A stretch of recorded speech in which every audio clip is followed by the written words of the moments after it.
رستم رستم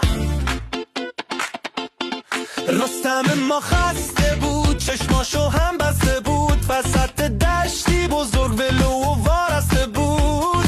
خور و پف میکرد خیلی شدید، صداش به ابرا میرسید. یه اومد یه اژدها از لابلای تاریکی ها. اژدها خیلی گنده بود، وحشی و درنده بود، دود میومد از تو دماغ مثل فتیله یه چراغ.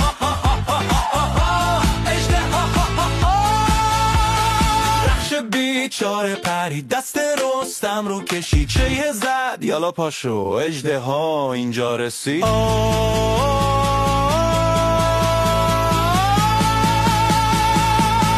رستم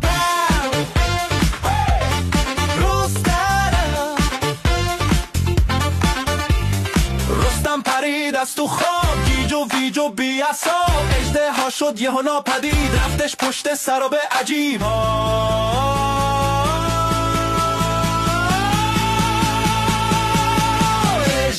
رستم داد زد سر اسب، چیه چته شدی مست؟ چرا بیدارم کردی تو؟ مگه میخوای بمیری؟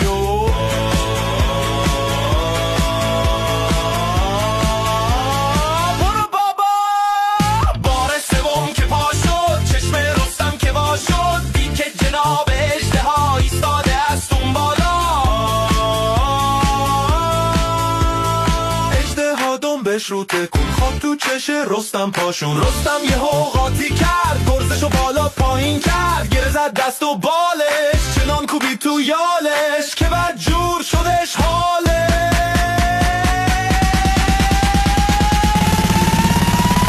گرفت سر اژدها، گره زد یال و بالش، اژدها داد زده آ خدا شکست همه دنده ها. شمشیر رو بر بالا بالا، زجر دادش بال و یالا، اژدها شدش ناپدید، دنیا دیگه روشو ندید.